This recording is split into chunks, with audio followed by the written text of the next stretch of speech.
Je représente le courant qu'on pourrait appeler celui du judaïsme jérémien,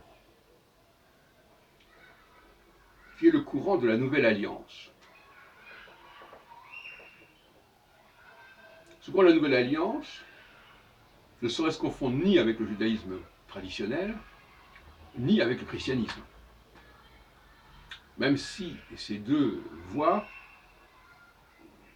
se réfèrent d'une manière ou d'une autre à la Nouvelle Alliance. Dans le cas du judaïsme traditionnel, la notion de Nouvelle Alliance est rarement évoquée, précisément parce qu'elle est connotée chrétienne. Et dans le cas du courant chrétien, elle est évoquée bien évidemment, puisque même le mot Nouveau Testament renvoie à l'idée de Nouvelle Alliance, au sens étymologique du terme, mais elle est interprétée d'une manière que je considère tout à fait hérétique.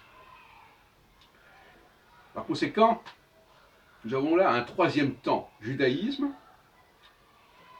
christianisme, judaïsme de la Nouvelle Alliance, judaïsme jérémien. JNA, judaïsme de la Nouvelle Alliance. Le judaïsme de la Nouvelle Alliance, qui est le judaïsme, en fin de compte, qui rejoint ce qu'on pourrait appeler le judaïsme laïque. Et moi-même, depuis 40 ans, je me suis inscrit dans le cadre de ce judaïsme laïque, d'une manière ou d'une autre, cette mouvance laïque, qui dérangeait beaucoup les antisémites du XIXe siècle. Je renvoie à ce sujet à mon livre Le sionisme et ses avatars au tournant du XXe siècle. Alors, il est évident aussi que le judaïsme de la Nouvelle Alliance ne saurait être confondu avec le judaïsme sioniste, qui est aussi une façon différente de fonctionner sur ce plan. Alors, tous ceux qui suivent nos émissions savent ce qu'on entend par la Nouvelle Alliance, au sens jérémien du terme, et je crois qu'il est absolument indispensable qu'il y ait ce judaïsme de la Nouvelle Alliance pour justement remettre en question le christianisme. Parce que le judaïsme de la Nouvelle Alliance remet en question à la fois le christianisme, en disant qu'il a une interprétation totalement abusive des textes jérémiens. Il remet en question le judaïsme traditionnel, parce que le traditionnel ne tient pas compte du prophétisme jérémien. Donc il y en a un qui va trop loin, et l'autre qui ne va pas assez loin. Celui qui va trop loin, c'est le christianisme, celui qui ne va pas assez loin, c'est le traditionnel. Parce qu'il y a une prophétie chez Jérémie que récupère Jésus, enfin les chrétiens, il y a à peu près 2000 ans, et que les juifs traditionnels ne considèrent pas. Ils attendent le Messie, tout ce qu'on voudra, mais ils ne tiennent pas compte du message de Jérémie 31, qui dit qu'il y aura une nouvelle alliance avec le même peuple, mais sur de nouvelles bases qui seront, cette fois-ci, non pas celles de l'héritage, mais celles de l'hérédité. Comme c'est la chose, tout simplement.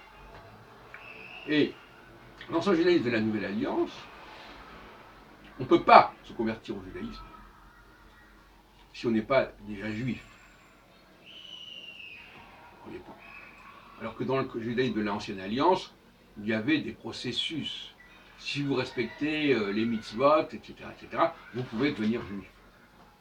J'ai connu d'ailleurs des juifs laïcs qui ont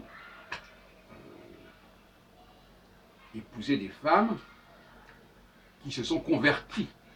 Et par conséquent, qui n'ont pu se convertir que par le biais du respect, en tout cas l'engagement au respect des lois, des mitzvot. 613 plus 7, pas. Alors, voilà le point général. Bon, je pourrais développer indéfiniment, mais j'en ai déjà parlé longuement. Selon moi, la prophétie jérémienne, elle s'est réalisée. Elle a commencé à se réaliser en tout cas depuis plusieurs siècles.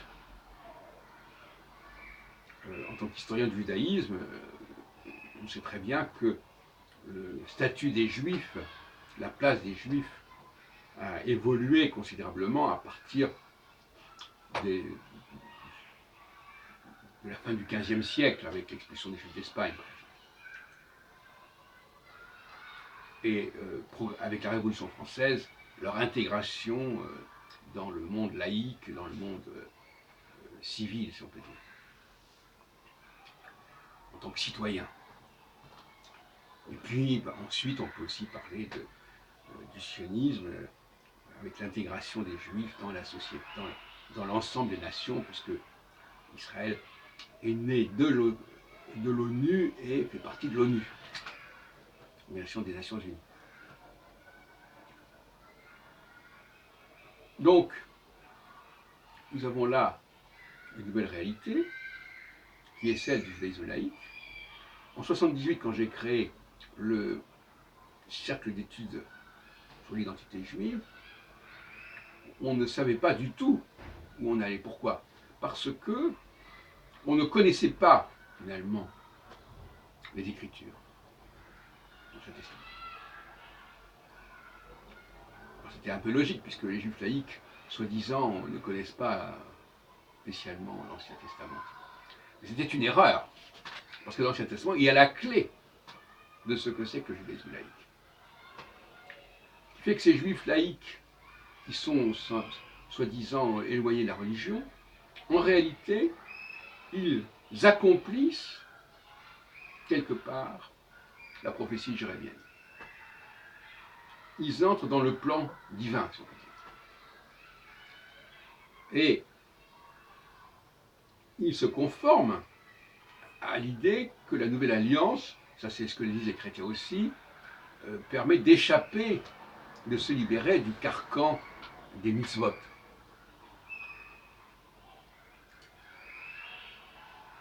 Mais, pour autant, la différence entre ces juifs laïcs et le christianisme est encore plus grande qu'entre les juifs traditionnels et les chrétiens. Pourquoi? Parce que ça n'est pas une question de respect des mitzvot. Or, j'ai entendu beaucoup d'émissions sur le judaïsme et la conversion.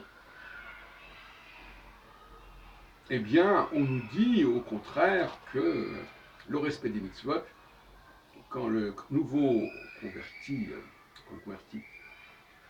au judaïsme s'engage, eh bien, on va le juger sur ce respect des mitzvot. Or, ce n'est pas du tout le point de vue du judaïsme de la Nouvelle Alliance. Donc, on voit bien que le judaïsme de la Nouvelle Alliance se situe au-delà du clivage juif-chrétien. Alors, je reviendrai sur ces questions ultérieurement, bien entendu. Il est clair que le christianisme a été essentiellement l'affaire, au départ, de ceux qui côtoyaient les Juifs. On le voit bien dans les épîtres aux Éphésiens. Vous côtoyez les Juifs, mais ils ne sont pas au même niveau que vous, etc. Alors, nous y reviendrons, mais je reviens sur une émission de José Heisenberg, à savoir que le guerre, c'est-à-dire le converti, c'est d'abord celui qui habite avec les Juifs, qui côtoie le guerre, ça vient de la racine, on dit par exemple en hébreu moderne, gare, il faut à ta gare, où est-ce que tu habites? Mais c'est la même racine que guerre. Donc, il y a des populations qui habitent avec les Juifs, c'est évident. C'est toujours le cas. Maintenant, que le fait d'habiter avec les Juifs fasse qu'on devienne juif pour autant, ça c'est tout à fait problématique. Et c'est dans cette direction qu'est allé le christianisme, qui a voulu que le guerre non seulement devienne juif par le biais du christianisme, mais même à la limite prenne sa place. Et puis, donc, je reviendrai sur cette question, qui est assez délicate, de ce que c'est que l'identité juive, la conscience juive, la présence juive.